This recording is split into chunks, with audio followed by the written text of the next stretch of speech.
What do we want to talk about for the intro? Do we already do that? Like, like before, how I always put something at the beginning before the intro sequence rolls. Like, what do we talk about this time? I got the sick new purple cup. Sabina bought it for me. Sabina's obsessed with these Starbucks cups. All right, let's get into it. And she's sick of me stealing them.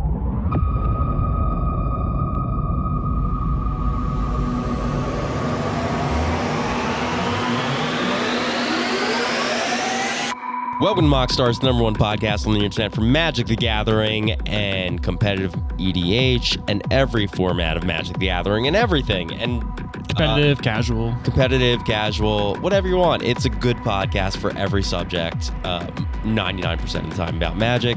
Check out our link tree down below. Like, follow, subscribe, all the things that we got to say in the intro. I think we got a juicy one, and we just have to get into it today because the boys... Who are the boys? Oh, Jordan, Evan, guys. Oh, what's up? Yo, what up, dog? Sorry. I feel... Who are you? Who am I? I, your intrepid host, am Chris Ritter. How's it going? What's up, dog? Oh, what up, dude? And the boys, once again, the boys, Jordan, Hello. Evan, Yeah. they PR'd at a CDH tournament this weekend.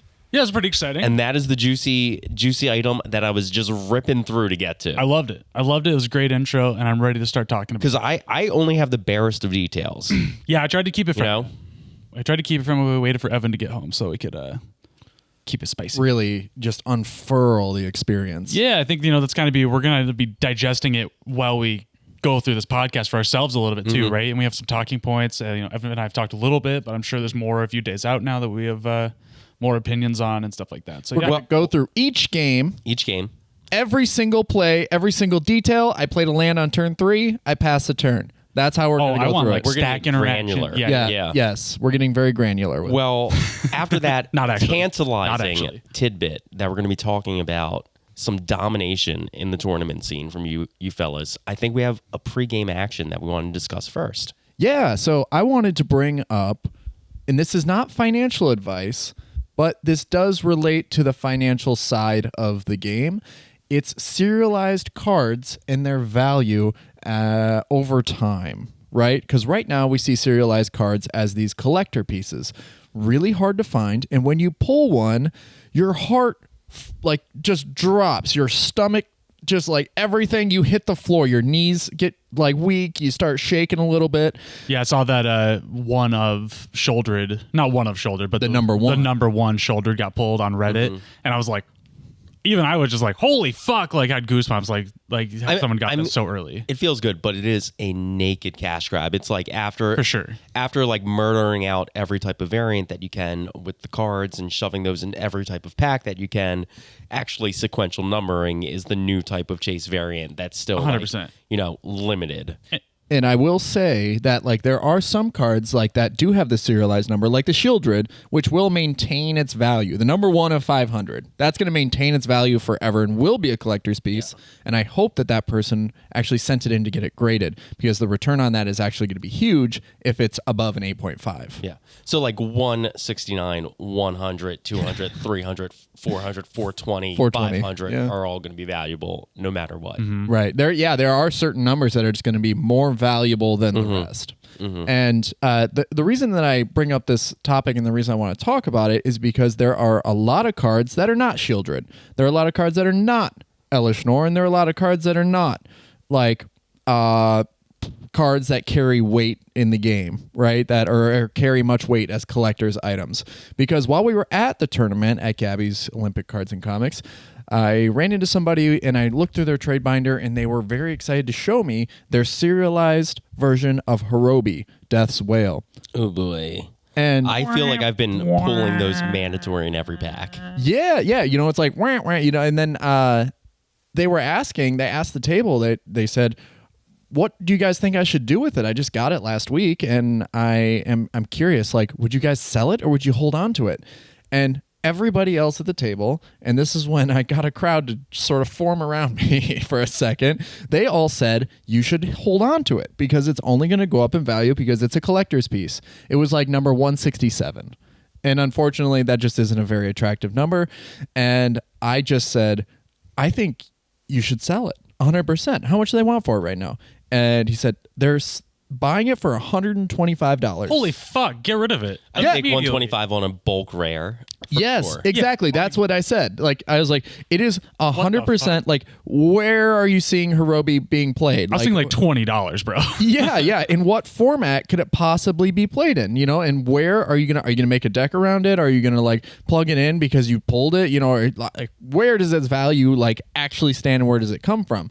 It carries no weight in the game right now. And so yeah, it's just because it's novel. It's the new, it's the new Surge foil. It's the new whatever. Right. And like, Wizards is gonna print shit like this into the ground, and eventually the well's gonna run dry on it. that is exactly the point that I'm reaching to, because it's like that's what I explained to them. I said every set from here on out is going to have serialized versions of some cards. Right? And right now it's hot because it's new. And like you have a Hirobi's Death Whale that's $125 that you should absolutely sell the instant you found out it was $125. Yep. It will never hold that value over time. And like you just have to look at the future of the game. They're going to keep doing this until we're numb to it. And I think that's a lot of how like our society is formed now, is we're attached to things for as little time as possible before we move on to the next trend. So this is just the current trend. Now, if you pulled the One Ring, yeah, I would say sell it like almost immediately. That's going to change your life. It's a lottery ticket. It's literally the golden ticket. So that's kind of like the discussion I want to provoke is with serialized cards. Where does their value lie, and what is the longevity of their value unless they have an attractive number? Like, let's say number 4 of 500 for that Shieldred. Where does that fall? Like, does that? I think there's only going to be value in cards that are inherently valuable, and then the additional rarity that the number puts on it, if it's a good number, even Right. is the only. Those are the only cards that are gonna rise in value or even retain value. Because, like I said before, the novelty is going to wear off. It's not an especially cool effect. I feel like. Yeah, if someone pulls the number 69 Yargle, like if there's ever printing of a Yargle, that's number 69. That's a meme card if ever there was. Yes, Right. yeah, 100%. Yeah. But that card's going to be $300 because Yeah. of the memeness. Yeah, there's just like so many of these that are going to be great because like we have the Commander Masters. I keep on saying Commander Legends. Commander Masters comes out. We're going to have Jeweled Lotus, serialized, all that bullshit. Those cards are always going to be ridiculously expensive and sought after. But like you're saying, like these cards that just nobody cares about in any format, like you're not even playing them in casual Commander. If you can get $150 off them, good for you. Go do that. Like, but you're totally right. Like these, like for example, the Brothers War thing, right? That was one of the first times we started seeing these serialized stuff, especially in these artifacts. Yeah. Mox Amber, I got on one of those. It's gonna be sick, not the serialized ones. Can you imagine pulling one of those? That will always be great. Oh, I 100%. always want that. If But it you needs pulled to be an inherently good card. right, if you pulled an Ivory Tower serialized, Woo! go take advantage of the fact that nobody, including anybody on the sellers on the market, know what the fuck to spend money on for serialized cards right now. Go get rid of that right now before they lose interest and start Yes. looking at Jeweled Lotuses. Sell it for $50. Yeah. Like just lowball the price, like put it $1 under what the lowest price is and just get rid of it because it's not maintaining its value. So like I guess I'm not trying to say that this is financial advice, but if you are holding one of those cards that carries no particular weight in the game, is not played in any format, just sell the hell out of it while everyone is confused on before the market establishes itself. Yes. Capitalize on the excitement of the new thing and don't let yourself, fall by the wayside and like lose sight of the fact that what you're holding on to is kind of garbage. Don't be the guy who tells the story that you had a $125 Hirobi and then you're still sitting on it and it's $15. Yeah, it's in the binder for $5 or something like that. Yeah. And that's pretty much all I got on Yeah. that. Yeah. I think we that was talked about good. it. All right. Cool. Tournament recap. Jordan's talk got about a tournament. Yeah, it was great. It was exciting. Jordan's got a bunch of bullet points he wants to cover. Yeah, what up, y'all? So we had an awesome tournament this Saturday at Gabi's Olympic Cards and Comics. Shout out to Gabi. She's amazing. Gabby's amazing, and Gabby's store is amazing. She's been building this community for the last 30 years, and it's truly impressive to see what she's done, honestly. I forgot to take pictures. I took like 3. Yeah, there's one on our Instagram. I put one on our Instagram. Yes. Yeah, we are the worst about remembering to take pictures. I'll try to be. We're very competitive. We get in the spirit of the game and we're lost in it. This is why we need to bring Ritter with the guy with like the GoPro and the selfie stick walking around talking to everybody. Yeah, do you want to be that guy? We don't have either of those things. Interviews and but we'll get there. Okay. Do some interviews, some chit chatting. The instant you come to a tournament with us, we'll pull the trigger on that. Got we'll it. buy them. We'll make sure you have them. 100%. Sounds good. But anywho, yeah. So they run weekly CDH for their store, and it is been quite successful Every Thursday. but they've been opening this concept of like a larger tournament, more store prizes and stuff like that. And they do this, I believe, quarterly or every 2 months. Quarterly. Quarterly. Okay. Yeah. So this is, I believe, is the third one they ran. And it was second one. I think it was the second one. Interesting. Yeah. Okay. Well, regardless, they are improving and getting better at it from the last time we went. And the system is pretty streamlined and the judges know how to run everything. I feel like tournament organization wise, these guys are doing great. The new Eminence, I forget what they call it, but the Eminence Gaming is a big tournament organizer and they're using their software. And this is the first time I've had my hands on it. It's great. It's like 2-time. It has like the time in the round. You get a QR code for your phone, and then you can track like your standings, everybody's standings. You can see in live, and then it's when you update. When the turn ends, as soon as the judge updates, you can see how points change and standings change and stuff like that. So far, this is the most structure I've seen in Commander tournament literally ever. So I love to see that there's more stuff from the community, like kind of supporting it and helping it grow. I think that's really cool. Yeah, Gabi's made a lot of like huge adjustments to. There are still some adjustments to be made, and we'll talk about some of those. But like, there were plenty of adjustments made since the first time we played that made this experience so much better than it was the first time. Like one thing, turns, like extra turns after the clock runs dry. They gotta like every tournament just needs to get rid of it and set it at 90 minutes, no extra turns. Like that's one thing. Is our preference for sure, Yeah. but this is not everybody's preference. I will say there's a lot of argument against it because the argument is that it will lead to more draws essentially. Slow play. And like So the incentive there is just play your Ryan bullshit or whatever. Yeah, play slower. Like play stacksy decks. Like draw the game out because a draw. If you get 4 draws, if everyone got 4 draws, no one would go anywhere. It'd all be ranked the same. But like if you get 4 draws in a tournament, you're so close in points to being on the cusp of top 16. So yes, but that is becoming less and less the case as they adjust, right? So they used to be do a cut to top 16 format, right? That has changed now to a cut to top 10 format, where it is the top first and second players automatically get to the top table and get a bye. Then the rest of the 8 duke it out in semifinals, 2 tables for the seats 3 and 4 for the finals. Because of that is 6 slots you're cutting out of your semifinal bracket, which means breakers and draws do not do as much as they used to. Right. You need to have a better score, and their whole goal because of that is to make sure that players without a winning record are not getting into semifinals. So the best player wins. Correct. More in that it's meant to benefit the player that is genuinely performing better instead of getting a bye, getting a draw, and sneaking into top 16. Better gameplay, faster gameplay, like improving the experience. Correct. So that is where Evan and I come in on the standard is just like I didn't have a single game go to 90 minutes. Like, cause we were playing 75 minutes with turns. Not one of the 2 games, I played 5 games. Not 2 of them went to turns. Not one of them took more than 90 minutes. Like, I don't think it comes up that much, but maybe that's just my own perspective. That being said, stacks is ever prevalent in this place.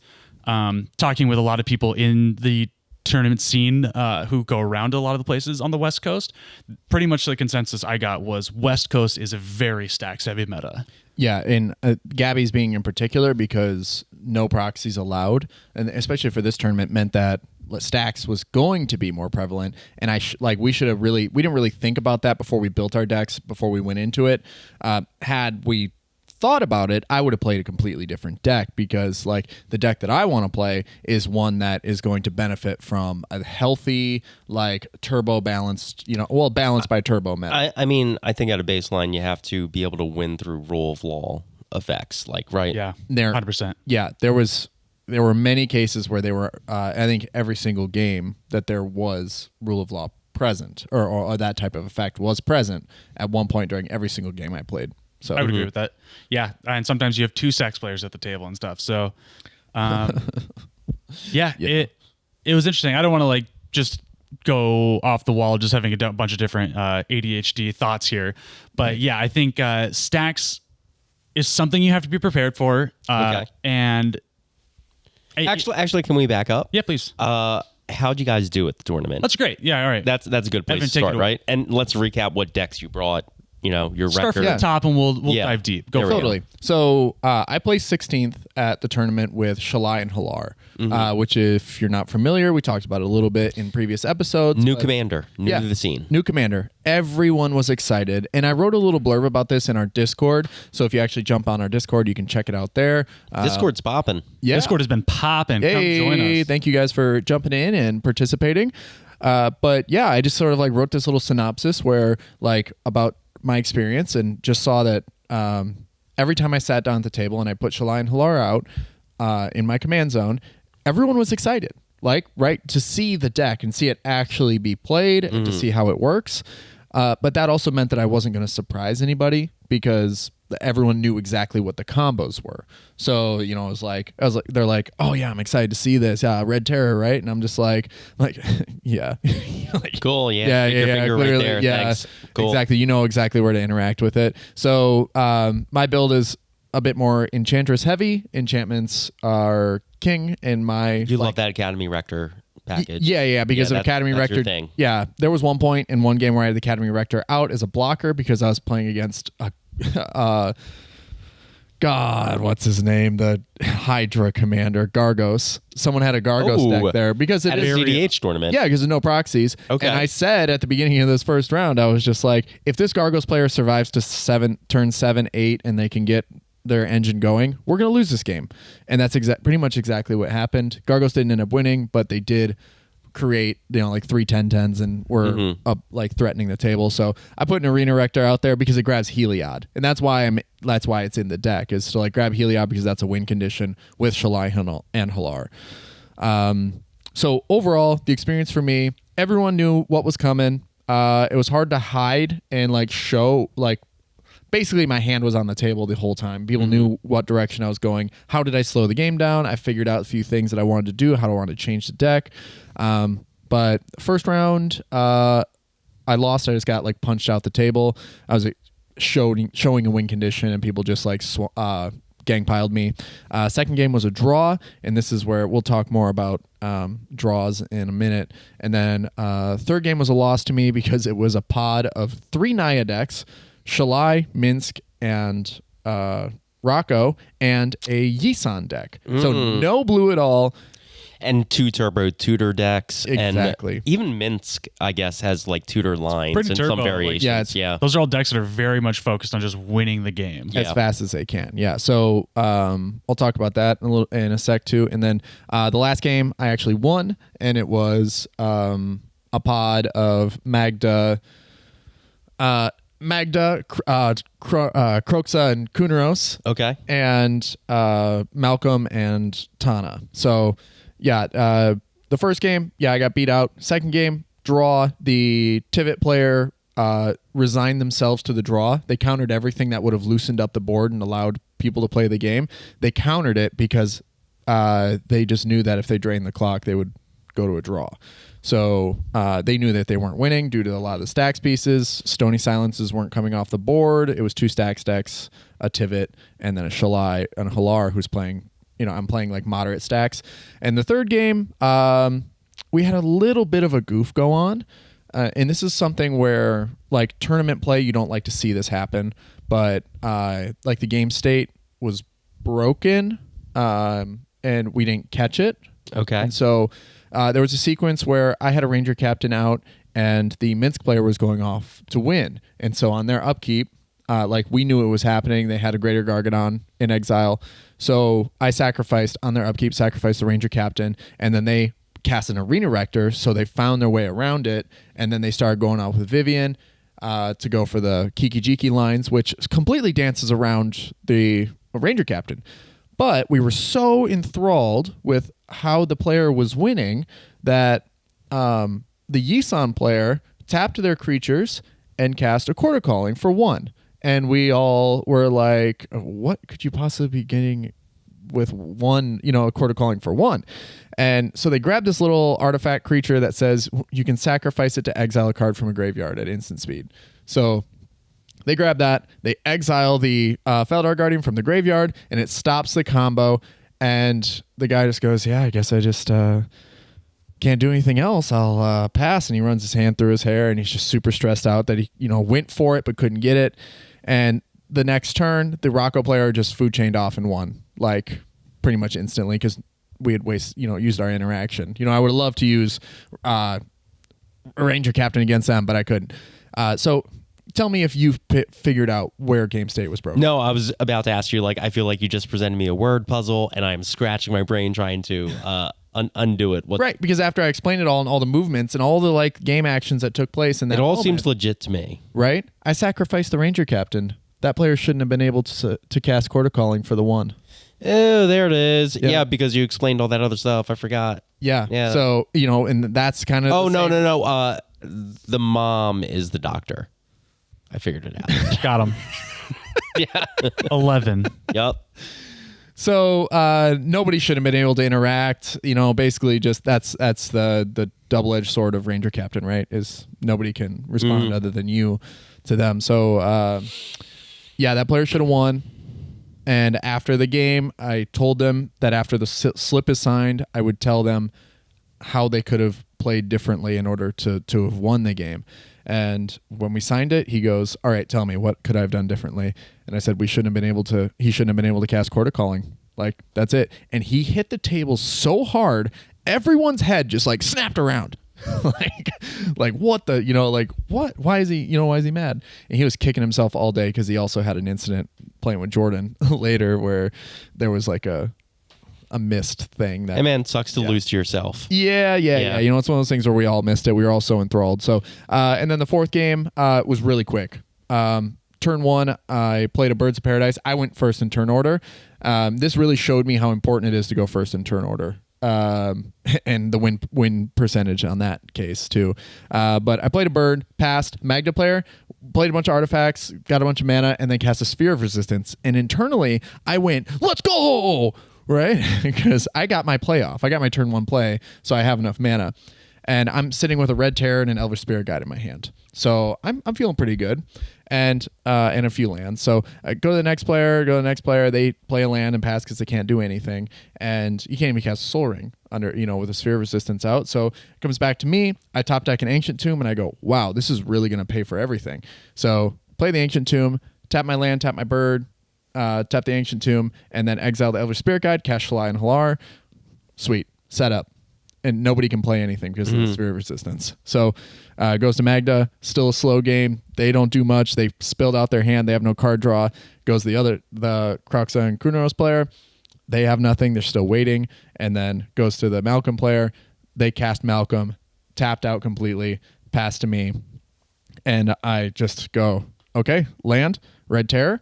And they go, so that's pretty much it, right? That's game, right? Does anyone interact? And then I got Galvanic Blasted. Is that right? The instant, it's got Metalcraft. Mm-hmm. They zap the Shalai and Halar, goes back. Kroxa and Kunoros has enough mana now. They cast a Drannith Magistrate, comes back around on that dude's end step, and then it comes back around to me. And this is where one of the all-stars in the deck actually shined. One of the cards I put in last second, Cindervines. Ooh. So green and a red enchantment that says whenever an opponent casts a non-creature spell, it deals 1 damage to that player. Notably, it's a red source. So I played that, sat on open mana so I could sacrifice it in case Magda went and got a Clock of Omens.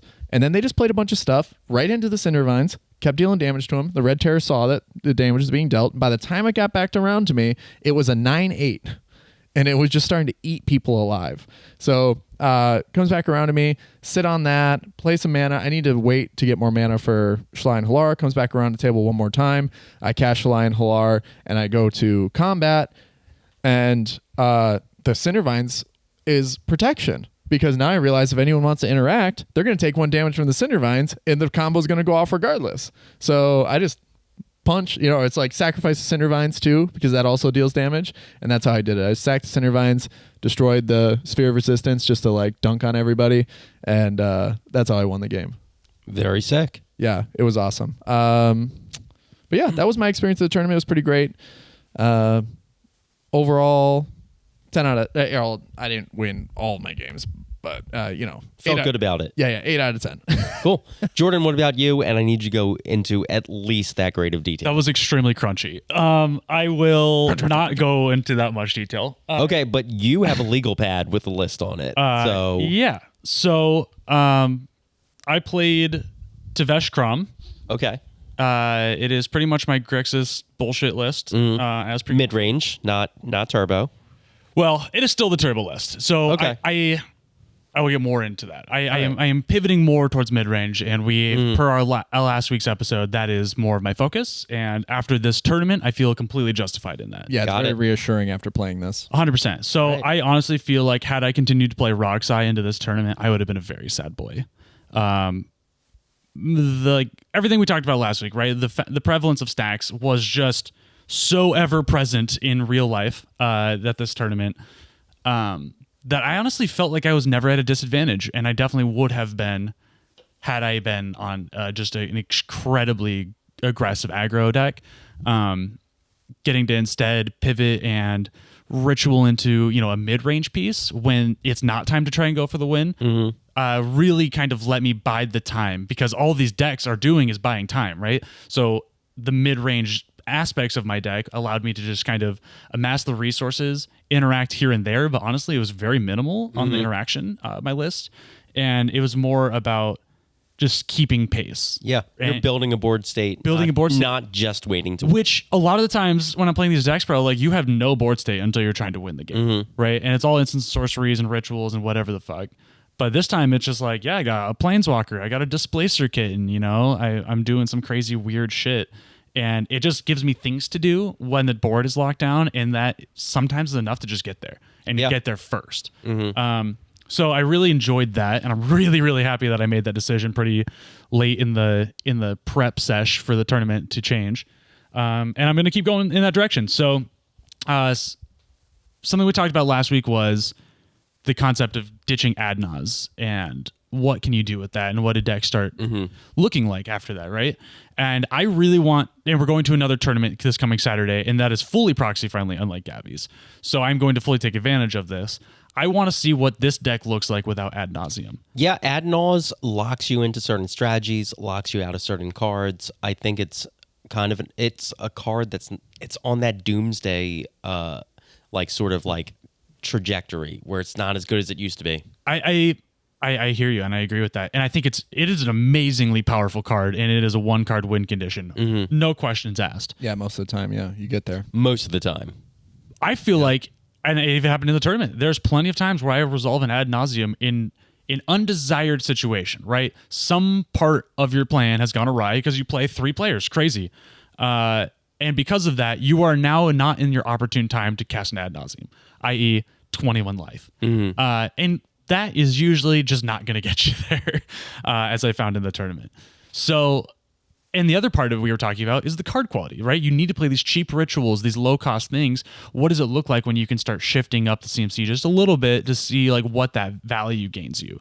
And I'm really excited to see what that does for this deck. I am going to really be prioritizing Kitten lines. Displacer Kitten, I think, is just an incredibly powerful card. Yeah, I've seen you go off of that card in less competitive lists, like with the Agent of Treachery, right, and some other lines. It's definitely a card with huge potential. I exactly that. I think it has so much potential, and I think my small little walnut brain is not even close to accomplishing its full potential. It's still opening up, and we're still seeing it blossom 100% in the meta. And more cards will also, like, as cards get printed, that this card will only get better and better and better. That whole that white spell I was talking about that's coming out with Lord of the Rings, return target spell to its owner's hand, draw a card. Reprieve. Reprieve is going to change.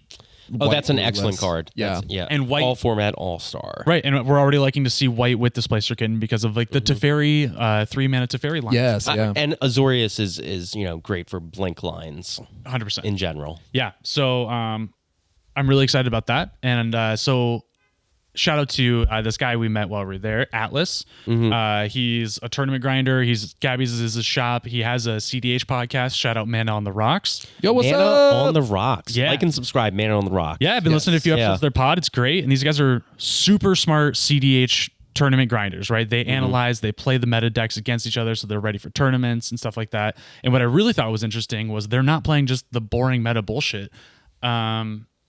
Atlas is playing, yes, he's playing 5-color Kenrith, but his whole thing is like a draw, go, control style Kenrith that utilizes Gilded Drake to just unbelievable effect because of the, the reanimation effects on Kenrith and just the toolboxy nature of it.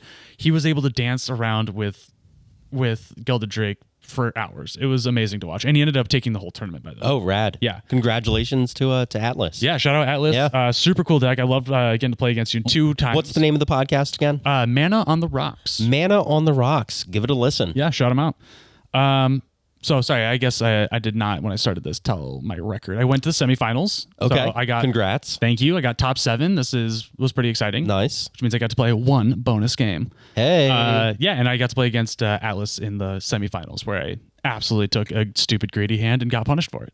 Well, sometimes you got to go for it, right? Also, the politics of that table was not in your favor. This is the next point of conversation Yes. that I wanted to talk about. As stacks is a hugely prevalent part of our meta, and probably will be forever, at least for the foreseeable future.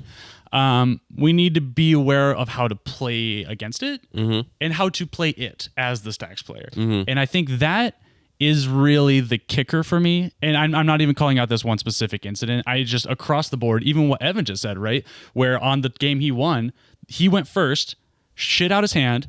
The stacks player on 2 drops the stacks piece too late, locking the other 2 players out of the board, out of control, right? They can't interact with me, though. That is exactly to a T what happened to me in the semifinals.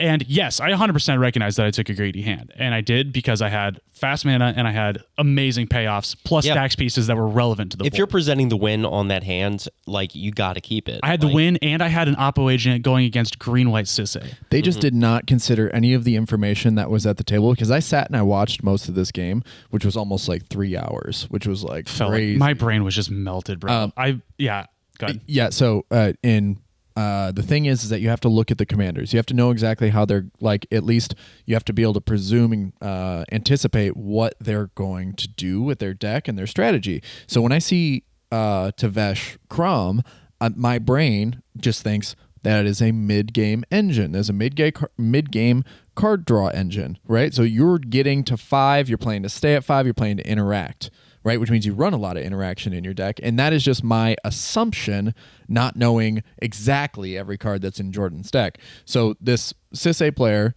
the play of Karn, just like super early, really made me cringe. So essentially what happened was Atlas was going first. And the great thing about this thing, the tournament organization, is you're standing when you go into semifinals, you get seeded based off of how well you're doing. So he's in first place, he gets to go first. Which meant I was going last. Sick. So he just pretty much ramps out. He ramps out with mana dorks instead of artifacts. And then Sisse jeweled lotuses into Sisse on 1, tutors for Karn on 2, and drops it on me. I skip my land drop because I have Mana Crypt, Arcane Signet, Brainstorm, Oppo Agent with, I think I had Ad Nauseam or something else in hand. I forget exactly. So pretty much I just need to find the land and I was going to get there. And I had 1 mid-range piece too. But essentially he made his whole decision. I was the only player with artifacts on the battlefield when he made this decision to first activation Sisse, get Karn, and play 4 mana Karn to completely lock me out of the game. And then proceeded to spend the next hour and a half complaining that Atlas was running away with the game unchecked, and was like, guys, we need to stop him now. Why is nobody doing anything?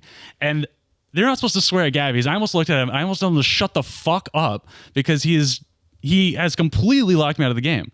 And I would love to have helped. I had tons of answers. And he didn't neg Karn once. And Atlas didn't attack Karn. I wonder why. Literally, Atlas was like, I won't kill Karn because it benefits me not to. He said that at the table. The Tasigur player did nothing to the Karn either, like with many opportunities to attack Karn and like to fix the problem at the table. No, they just they kept nuking your stuff. Yeah, so point Evan's talking about, I will go into detail just a little bit because it goes to my next point. And so I was pretty much absolutely fucked on this game, right? 5 turns go by, 6 turns go by, whatever. I go Dark Ritual, my last chance. I tap my only land.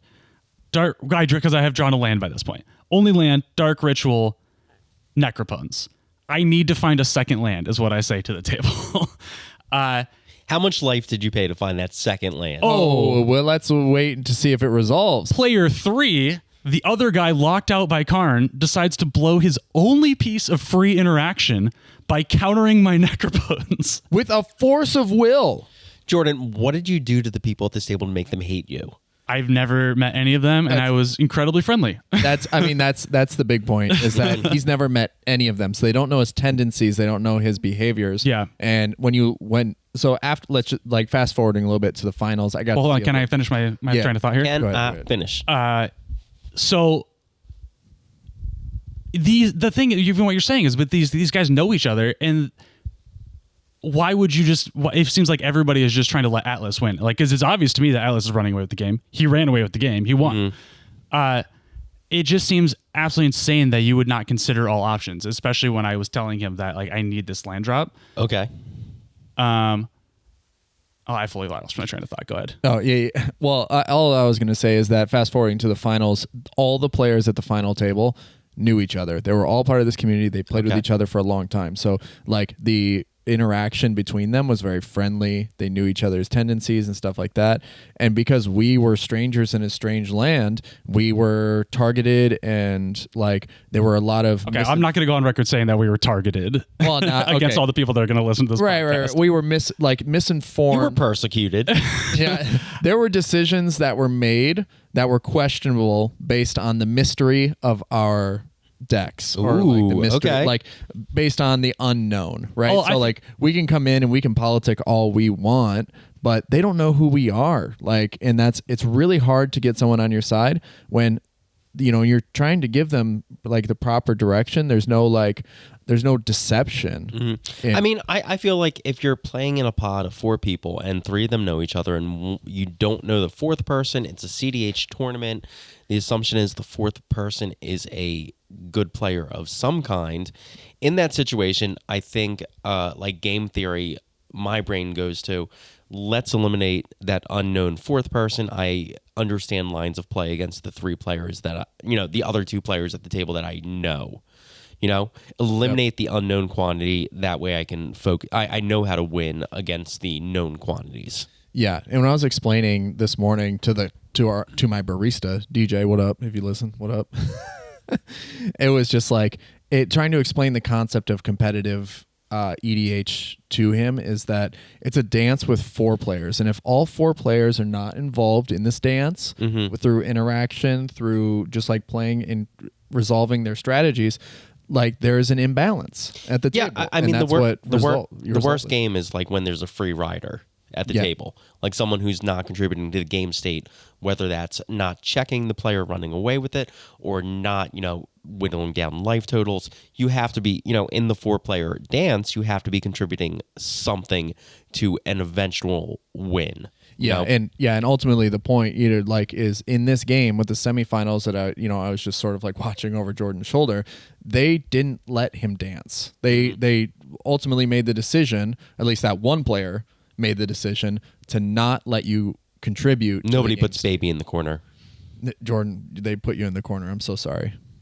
It's fine. I was just going to say, I think this kind of goes to the larger concept of, like, politicking. It's something I was definitely trying to do. I'm trying to be better about. And so I was doing more to some great effect, actually, that got me to the semifinals. No cap. Cause there's some times that for how immovable those guys were, that was not my situation in a lot of table spaces. I was able to pretty easily manipulate my way to, not like I manipulated people negatively, right? But there is tons of politicking in these games. And you're playing Grixis colors. That is the vibe of Grixis, is manipulation. Right. And so, if I can have somebody burn their interaction really quickly, and it's the other blue player at the table, and before me, and if I can just convince them that it's a really good idea to counter that spell, that's essentially me countering a spell for free. Yeah. So I have been trying to use that, but I think politics goes further than that, and that's what I'm starting to learn, right?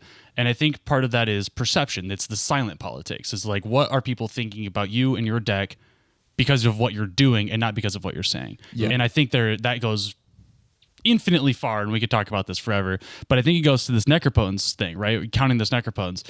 He looked around the table, was like, that's bad, we have to counter it. And Atlas said, yep, that's not good. Of course Atlas says that's not good.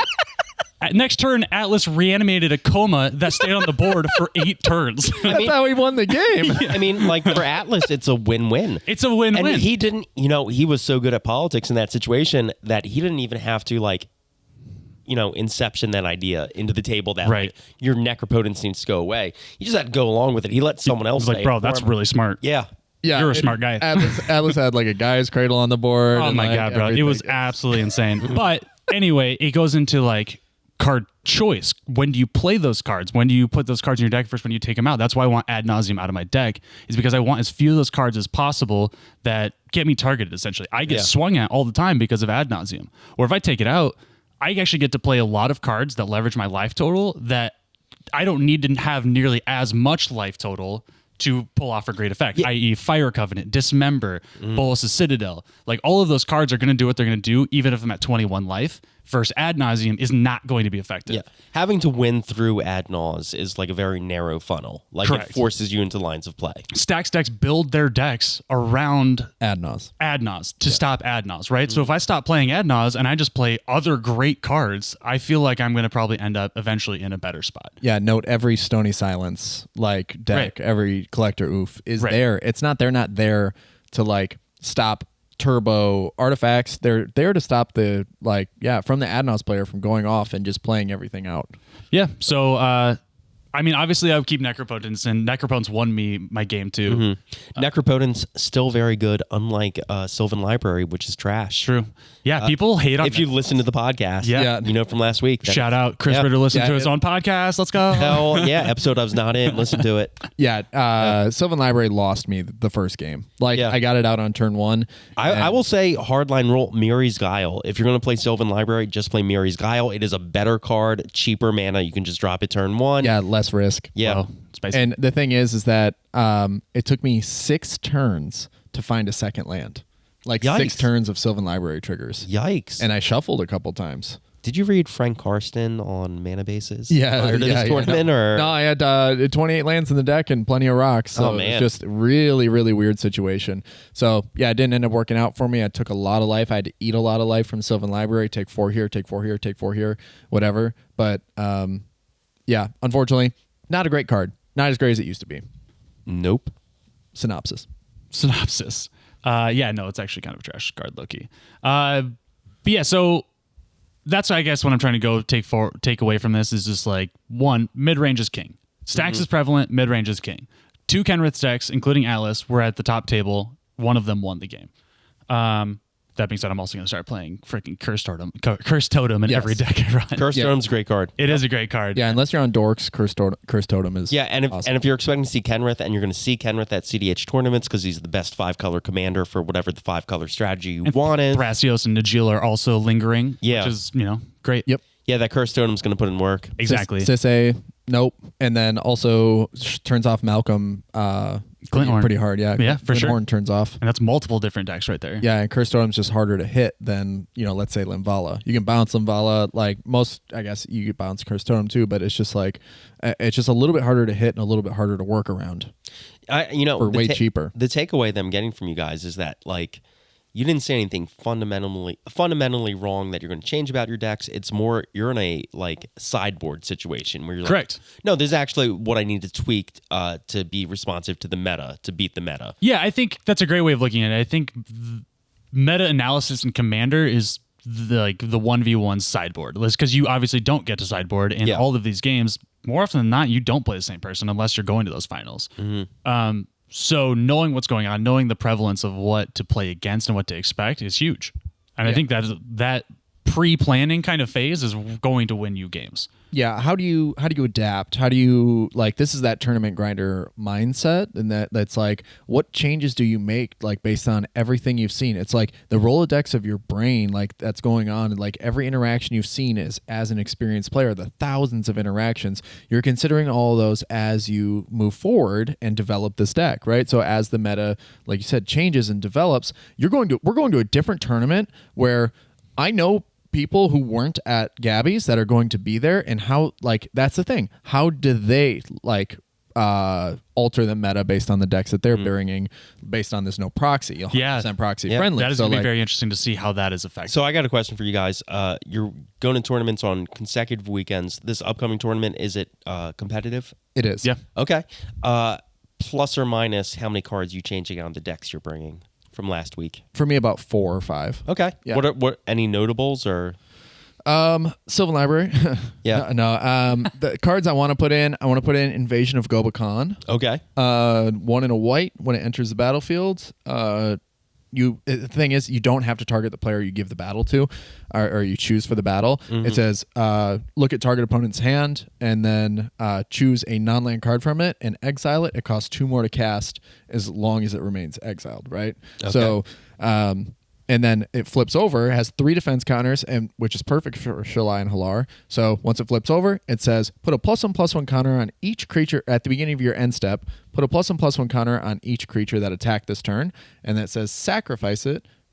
Creatures you control gain hexproof and indestructible until end of turn. Ooh, tasty. So yeah, it's called Light Shield Array on the back. Oh yeah. It's an enchantment. So you actually get an enchantment cast trigger after you pop it with with whatever creature's using. So I'm going more beats. Like I want to beat face harder. Leading into the fact that there's more turns. Yes, there are more turns. There's more time to develop. And if I learned by trying to funnel myself into the Red Terror and Heliod lines, people were like more capable of sticking their finger in and slowing me down. Same deal as Adnos. It's the spot. The second you just demonstrate the A+B. Yes. Yep. Is when it becomes a problem. So, but if you can put Toski out and you can start punching and you can start drawing cards, that just gives you so many more options to disguise your movements and disguise what you're doing so that you can actually create the gap that you need to win the game. Have the interaction for the player that's going to do it, or set up the stacks pieces, and then there's also another card I'm adding, which is Calyx, Guided by Fate. Ooh. It's from the new Aftermath set. Yeah. So it just come out the Friday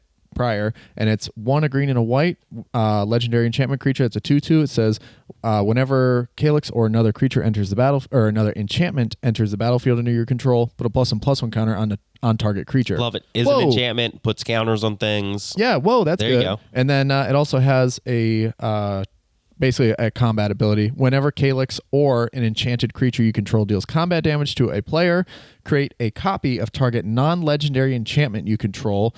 Only do this once per turn. So I'm going to play Aura of Silence and play Fable the Mirror Breaker, because if I'm able to copy a Fable the Mirror Breaker, the flip side, I get to go infinite, create infinite. Literally once. Yeah, and then you win. Yeah, so that's it. Yeah, I think it's a very cool deck, and or that piece is just going to be awesome. It's just you're going to be able to like let an Aura of Silence just get absolutely out of control when you have 3 of them. Yeah, so like the thing is, you play it, it becomes a 3/3. You put a counter on it, it might trigger Shalai and Halar, great, right? Deal 1 damage. But then you play another enchantment, all of a sudden it's a 4/4. People are less likely to block it. They're going to pop it, or they're going to take that damage, and that just keeps getting bigger as you keep creating copies of enchantments that are going to keep triggering that ability to put +1/+1 counters on things. Hell yeah. Jordan, same question. Plus or minus cards are going to swap out of the deck. Any notables? Yeah, I think I'm taking ad nauseum out of this deck, which means hell yeah. I'm going to have I'm guessing the 15 card swap. Oh, it's going to be big. That's significant. It's going to be very, very, very. You're keeping Hullbreaker Horror though, right? Oh yeah. Hullbreaker Horror is amazing. By the way, I added that the day before we went to tournament to my list, and it won me a game, which was fucking awesome. Rat. Well, I just took it out of my mono blue reality chip list. Ooh, nice. Maybe you'll convince me to put it back in. Put it back in. It's really, really, really good. But yeah, so it's all building towards this concept of what does Grixis look like without ad nauseum, right? And so Pure into the Abyss is going back in because life total does not matter with Pure. Yep, it's just half your life, right? Yeah, exactly. And this deck, like I was saying, is like it's a few more turns on the clock, so it's like let's establish a 5 mana value engine. That is pretty much the name of the game for this deck. because I have 2 5-mana value engines in the command zone. But from there, you can use all of these rituals outside of that. So say Drannith is on the battlefield. That's why I want these big payoff spells like a Necropotence, like a Hoarding Broodlord, like a Peer into the Abyss, like a Displacer Kitten. I want them to not, those rituals to not be dead. And if you have the right amount, not too many, but enough payoff for these kind of quick mana spells, you're always going to be able to establish something that keeps you in the game, refills your hand, stops opponents, gives you more mana advantage. Whatever it is, you'll be able to leverage that to pretty much a win. Okay. I love it. Love to hear that. Yeah. So that's pretty much my goal, is just like, what does that look like? Right. So I'm putting in the Hoarding Broodlord line that is super clean and efficient. I'm focusing more on. Do you have a Galaxy Foil Saw in half? I already bought it a long time ago. Love it. Long love time to see ago. it. Yeah, that makes the combo better. Of course. I just bought 5 borderless foil Japanese Hoarding Broodlords. I have a borderless foil kitten, and I have a kitten altered. So hold on. Okay, so you're covered. Yeah. Covered. I'm good to go. I'm Gucci. Yeah. Other than that, I want to see how far I can just take Displacer Kitten. Honestly, in the back of my head, I want this to be like a low-key Displacer Kitten hidden commander deck. Ooh. Okay, that's fun. That's how good it is. That's how good it is. I mean, a lot of times because, again, the fact that I have these 5-mana value engines in my command zone, especially Tevesh, I'm still new to Crom, so I don't do a lot of Crom stuff, but Tevesh is fucking awesome. So in my head, it's Tevesh, it's Grixis Tevesh. Maybe as I get more experience with the deck, that'll start changing.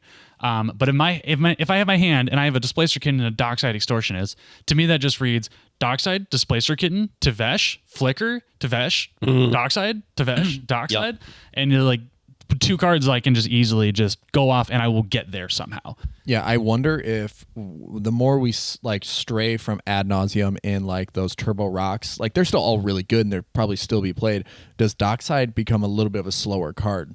No, Dockside is so abusable that it will still be. Yeah. I don't think everybody's going to agree with us. I don't think people are going to start taking Ad Nauseum out of their decks for a very long time until this concept really permeates. I mean, it's an ebb and flow. So who was that? Sorry. Something was in my throat.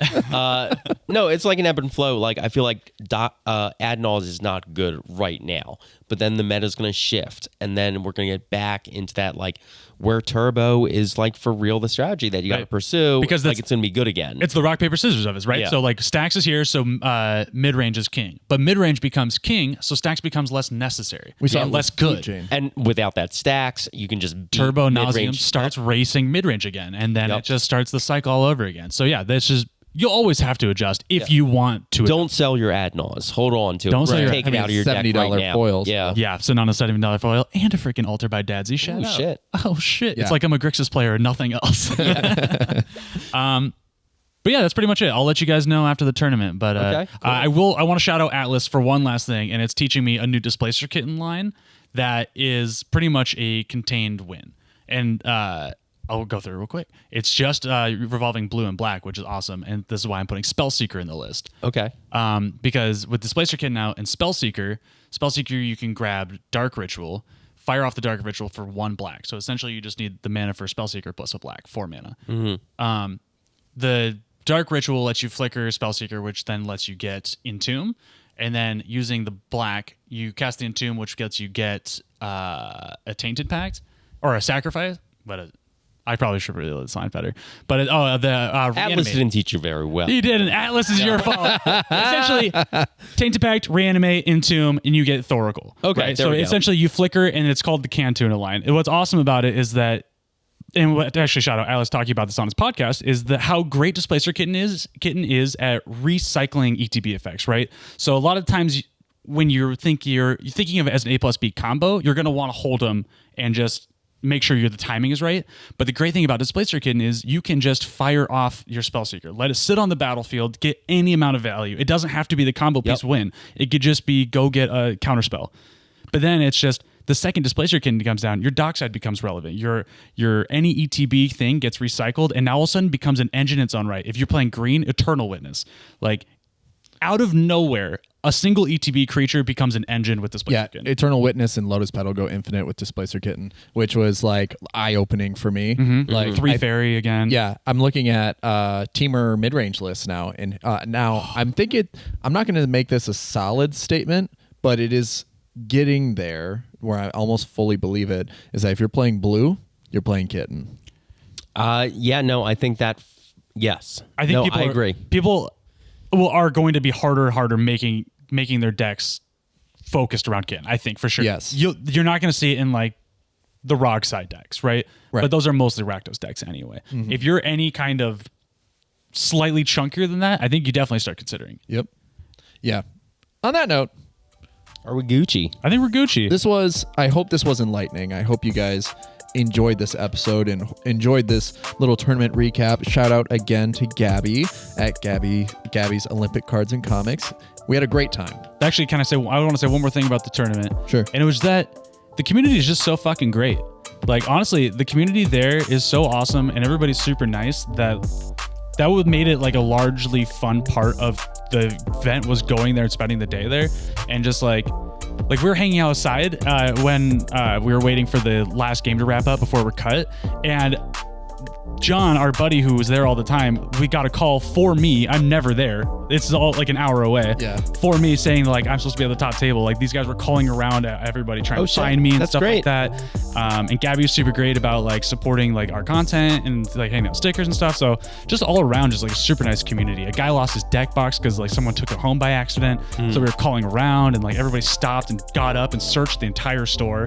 So it was just like very good vibes. And I definitely want to go back.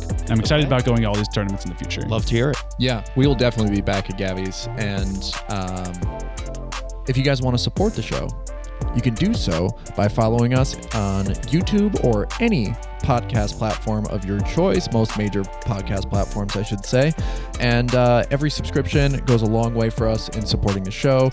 We appreciate you guys. We appreciate you listening. And we will catch you on the flip side. Thank you Catch so you much on the for flippity listening. flop. Flip, flip, flop, flop. Bop, bop, bop, bop. Bye-bye. Okay, I was Yeah, going to say that's it. something, but you said too many things, so I just won't say anything. All right. Well, you're lost. Except for what I just said. And that. All right.